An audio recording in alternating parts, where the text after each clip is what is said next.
Well, I don't know if you've been watching the news at all, but some are tabbing this as the worst year ever. Have you seen that?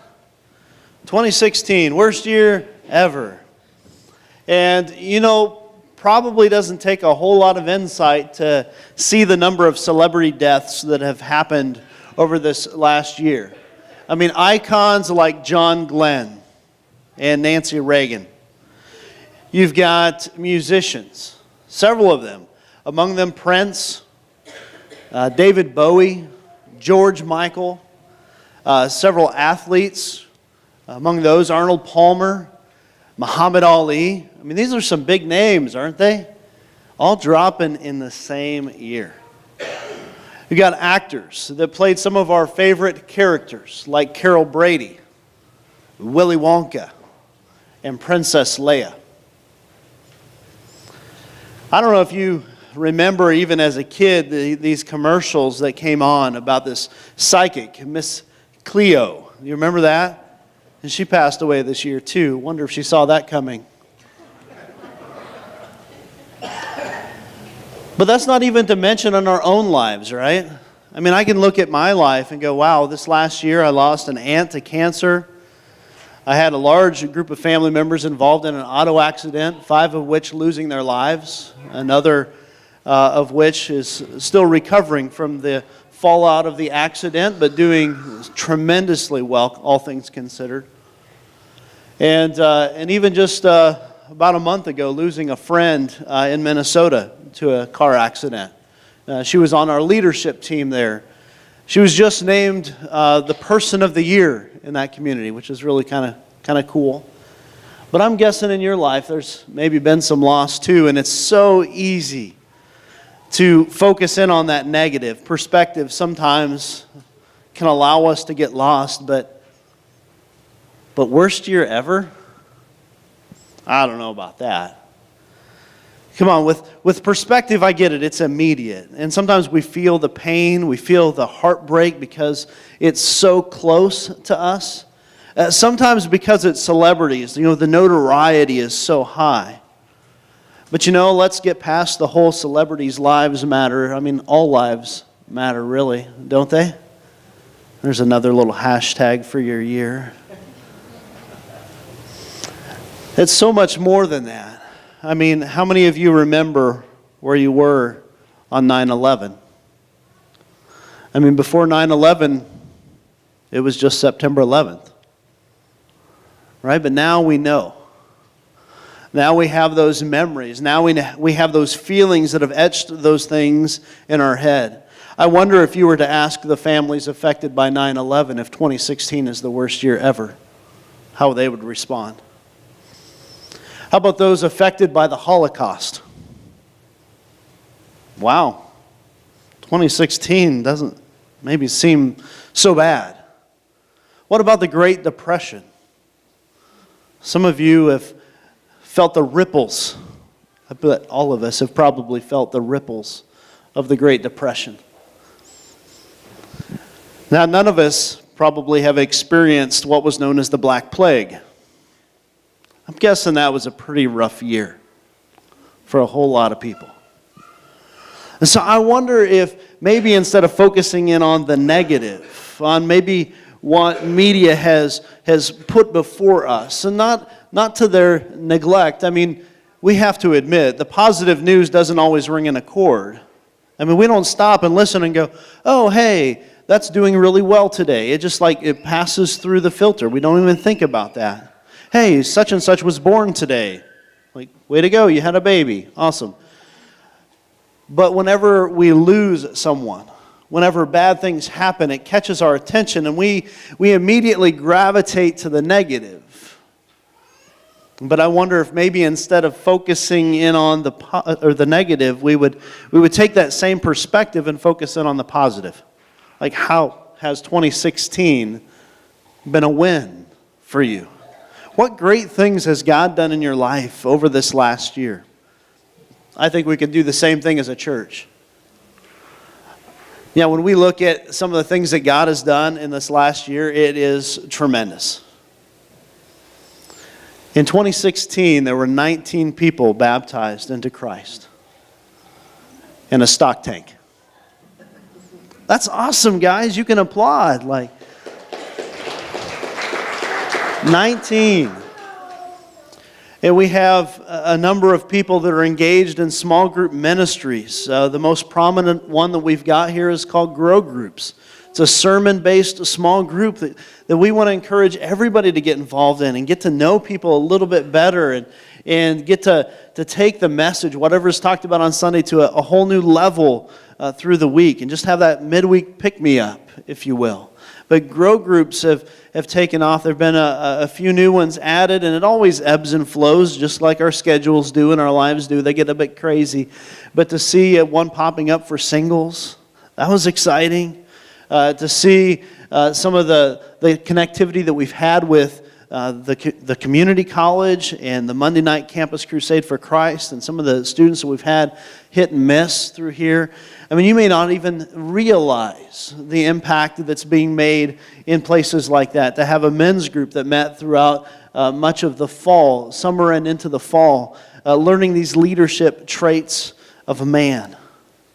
This is good stuff, guys. The expansion of the worship team that allows for times like this where Pastor Josh is gone and the band continues to play on, right? Those are great things. Those are huge wins. And I know that whenever we build that up, then whenever Pastor Mike is gone, Pastor Josh can step in, and he does a tremendous job, does he not? Man, God is continually blessing this church in amazing ways that sometimes get lost because we focus in on the negative. We focus in on the hurt. But when God is at work, great things happen. Many of you have stepped up to serve over this last year. Matter of fact, some of you didn't even come till this last year. How many of you just over this last year started coming to Connection? There you go. Guys, each week, it seems like we see somebody new. We get an opportunity to meet someone else. We get an opportunity to intersect their lives with our lives. We get an opportunity to share the love of Christ with someone else. And you're serving not just here, but you're serving in the community. I mean, how many events did we do with the inflatables? And we saw, I don't know, how many kids coming through those things. And God has blessed us in things you don't even see, like we have not had a major medical emergency with the inflatables. That's huge. And to see the number of people that leave there with a huge smile on their face, and maybe they had no idea who Connection was, but I guarantee you that afterwards they did. Why? Because of an inflatable, but more than that, because of a personal touch, because somebody from Connection said hi and got to know them a little bit better. And guys, you are doing some good stuff. Think about this last year. We've started up blood drives. And now just moving into this facility, we were able to expand those even more so. We've been able to do this Operation Christmas Tree and hand out gifts to over 20 families.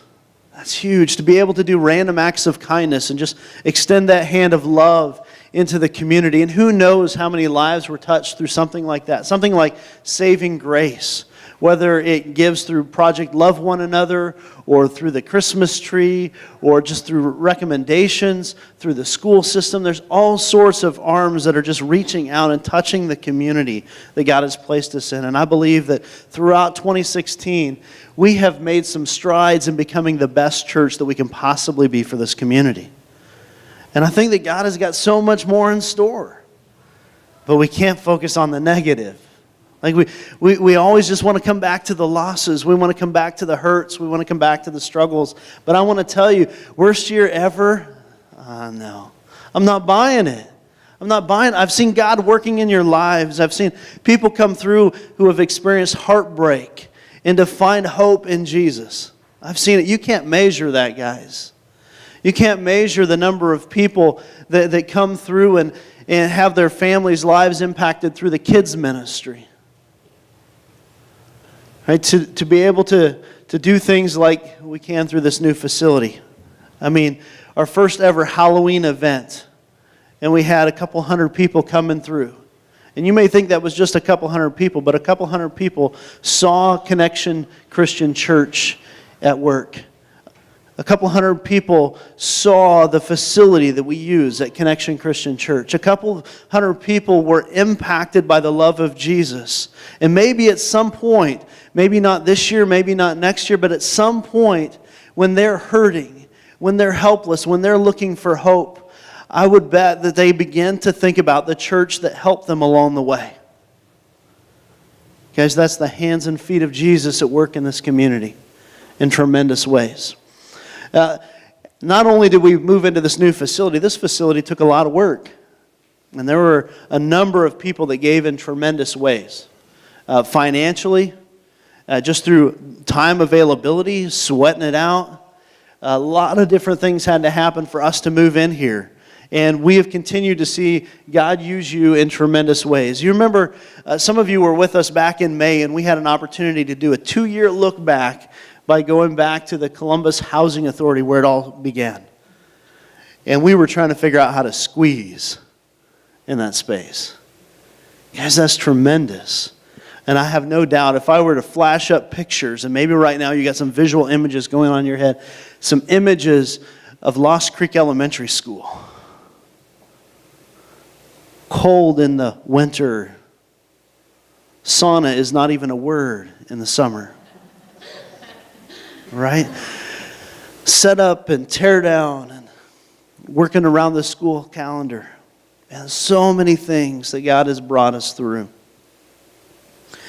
You know, moving in here, we had a trailer that had some equipment in it. It may not sound like much, but we passed that on to a church plant in Arkansas. Now, what did they get? They got a trailer, they got some cases, they got a portable stage. They even got some extra stuff that we didn't buy with that. The 2 big screens that we used in the gym, we passed them along to them. And some other odds and ends inside the cases that we didn't need in this facility, but we're going to help them. So Connection Christian Church is helping a church plant in Arkansas that's getting started this month and doing some tremendous stuff, right? God is using you in amazing ways. And I'm not even beginning to tell you that we don't know what's the next plant on the horizon, but we've already got money in the bank to give to them because we've been collecting and pulling aside for mission work. Speaking of missions, we just had an opportunity to have the rescue mission come in and share with us a little bit about what's going on there, and not just there and the impact that we've made, but Show Me Christian Youth Home in Lamont, Missouri. Some of you were made aware of their ministry just a couple months ago. And we've got at least 15 people that are planning to take a trip in March this year to serve at Show Me Christian Youth Home. Man, it is awesome. Since we've moved into this facility, here's a couple of stats for you. We are up, on average, about 9 people per week since moving here. Now, that may sound like a lot, and it is. But what I want to share with you is that number is increasing. Because God is using you to invite people, to share with people, to bring them along, to encourage them. People are finding out about the ministry of Connection Christian Church. Giving is up more than $200 per week on average since being here. Now, when I say on average, that's if we look back over the last 3 months, but I need to tell you that is also increasing, which is good. We want to be self-supporting and self-sustaining, and God is continuing to do great things. It keeps getting better, but I want to take you to one passage in particular found in Scripture. It's in the book of 2 Corinthians, a letter that Paul wrote to the church in Corinth. Page 626, if you want to follow along in the Bibles that we provide.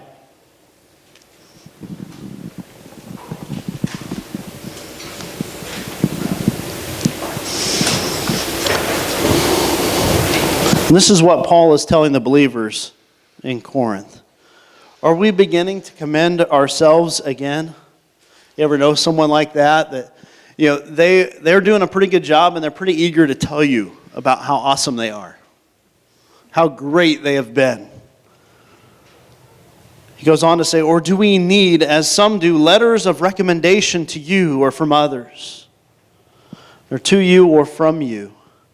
And maybe you've been in the job hunt and you've needed that letter of recommendation. Maybe you've tried to move into a house and the landlord is looking for this letter of recommendation. Why should I allow you in my space?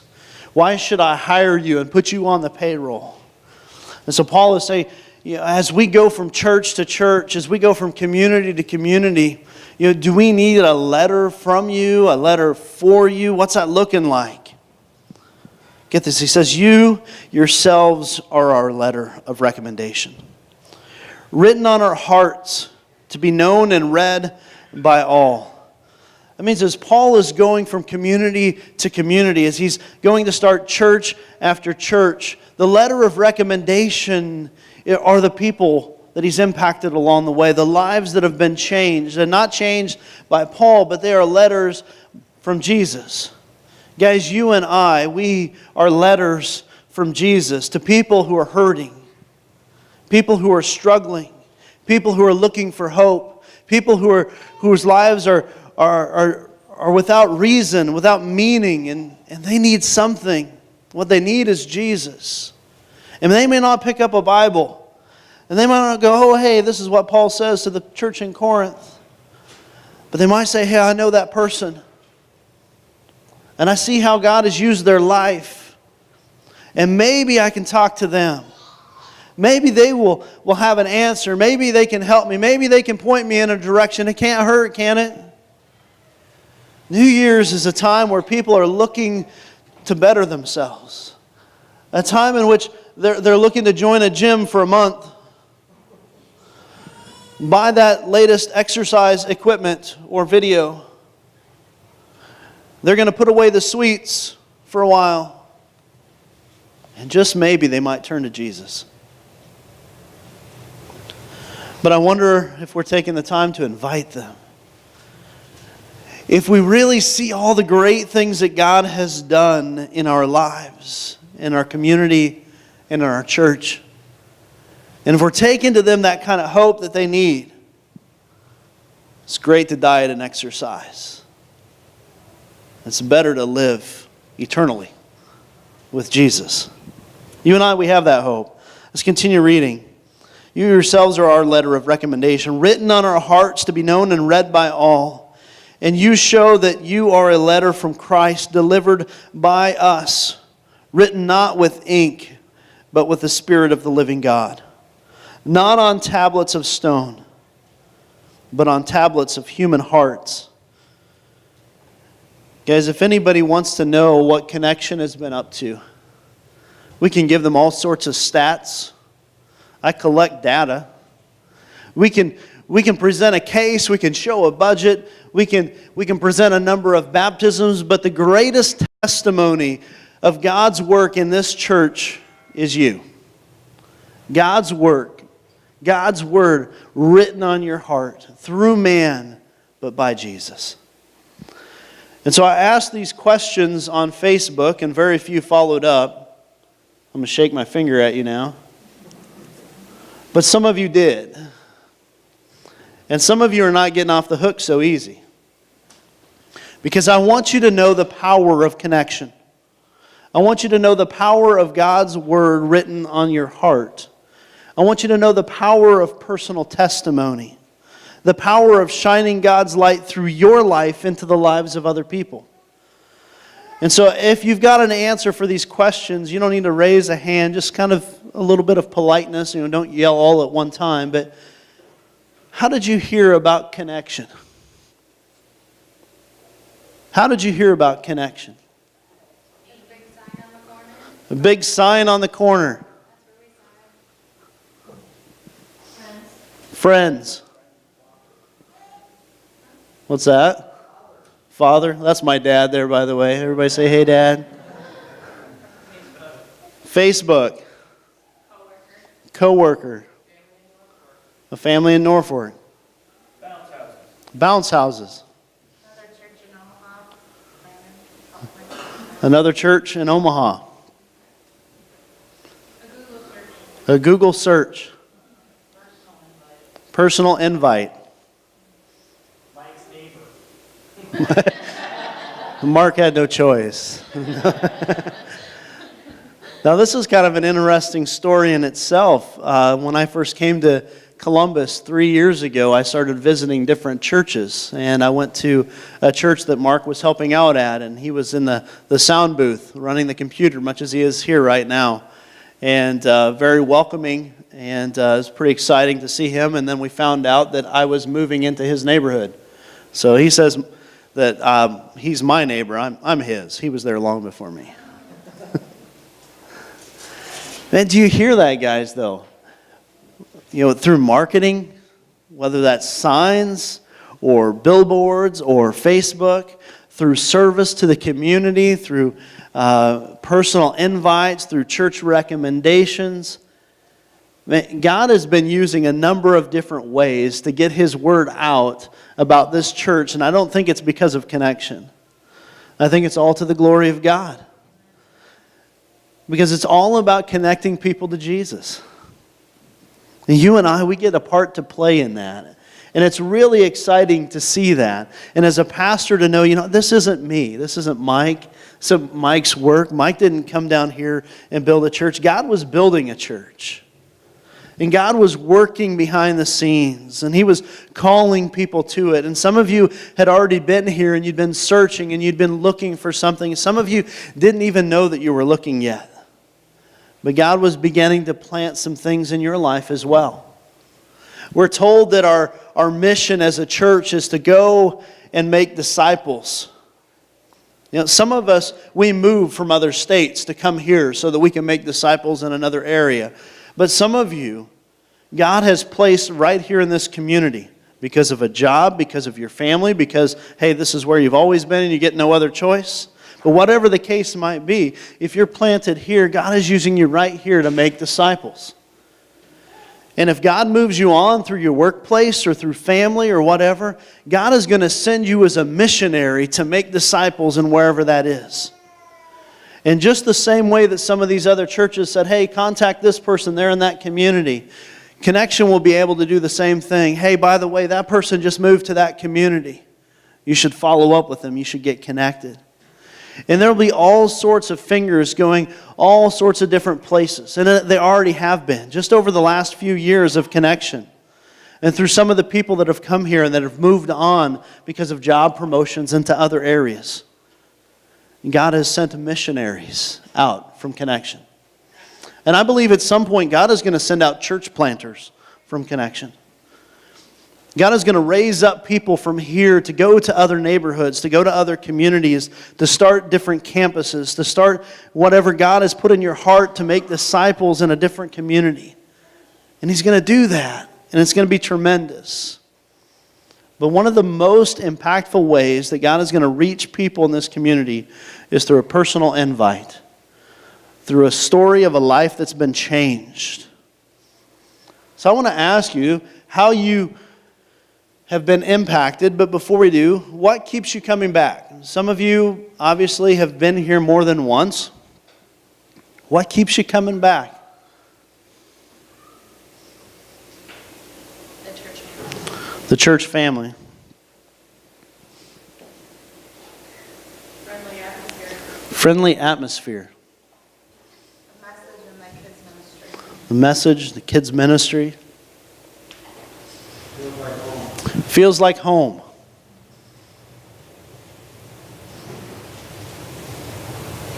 Christmas movies.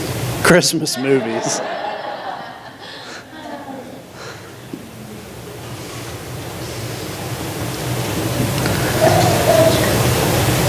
There's all sorts of things because we're all sorts of different people. Some of us are drawn to music of a certain genre. Some are drawn to a laid-back, casual atmosphere. Some are drawn to hard metal chairs. Some to crazy lighting and design. And some were mesmerized by this last night, almost hypnotized. You will go to sleep and wake up a year later. So many different things, guys. They keep bringing people back. But I think that the number one reason that people come back is because of personal connections. Personal connections. Why? Because there's all sorts of churches you can go to in this area and you can find Jesus, and I hope you do.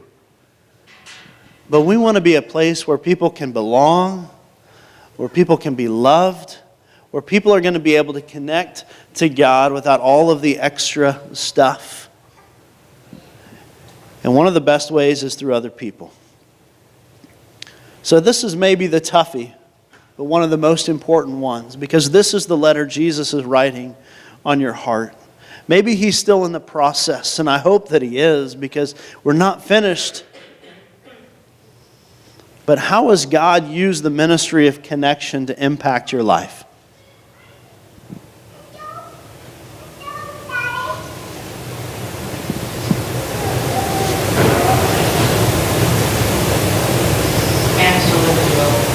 What's that? Hands to lift you up.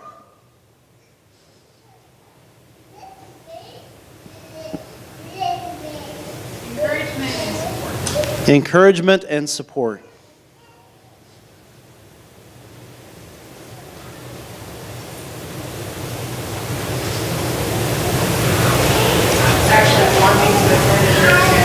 Actually wanting to attend a church again.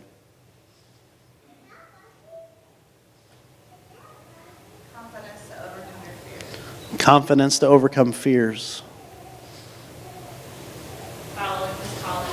Following his calling.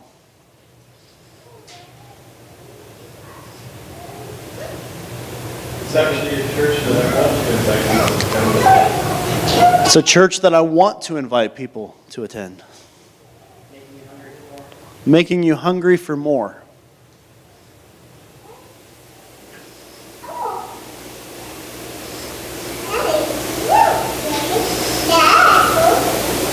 Worst year ever?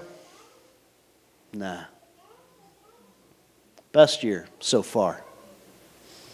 But the best is yet to come. God is going to do so much more. I believe it. Do you?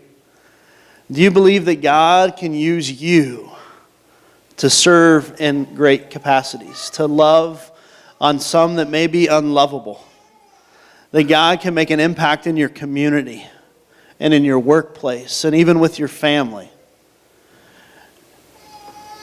So I want to know, what's your next step? This isn't one you're going to be able to tell me. This is one you're going to have to show everybody. So what's your next step? What are you going to do to make this get even better? We introduced you to a new initiative in the church, One Focus. Who's your one person? One person that you're going to love on, that you're going to serve on, that you're going to invite, that you're going to pray for. Who's your one person this next year that God is going to lead you specifically to and for, so that they can read the story that Jesus has put on your heart, and so that God can receive the glory? Maybe God's calling you to One Focus.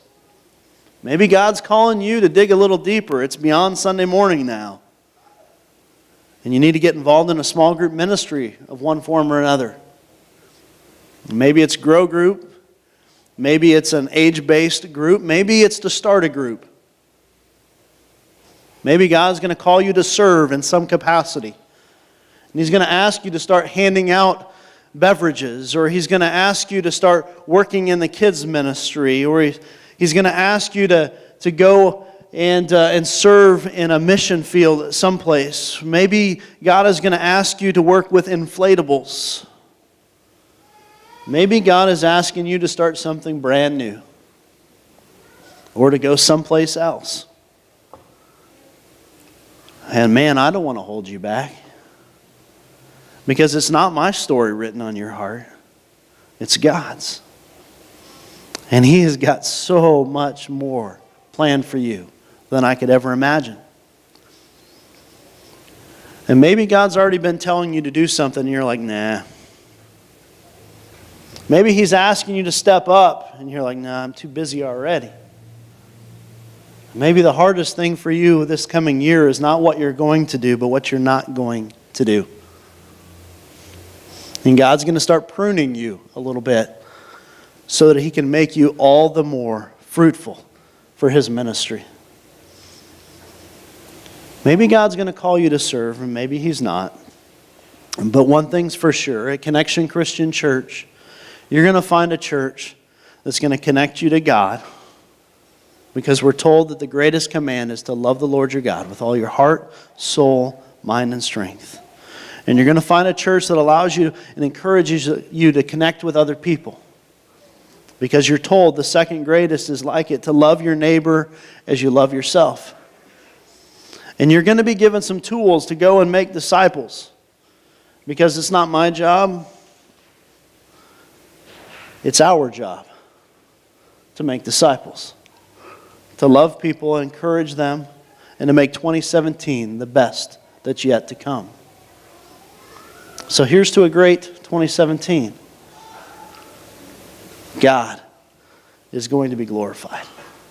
Father, we thank you that amidst our mess, our shortcomings, our downfalls, our insecurities, our limited focus, our blindsidedness, that you continue to work out all things to your glory and for your good. And regardless of how this church body came to be, we know that you were at work in every one of these lives. And I have no doubt that you will finish this work into completion, just as your word says. That your word will be written on our hearts, that we might not sin against you, but also as a personal testimony that we can share with our neighbors, our friends, our family, our colleagues. And Father, that this church would continue to grow, not just numerically, though that's what you desire, that we would make more disciples, but that we would grow deeper in love with you, that we would have deeper connections to one another, and that we would be the best church that we can be for this community. All to your glory. Guide us this next year. In Jesus' name, amen.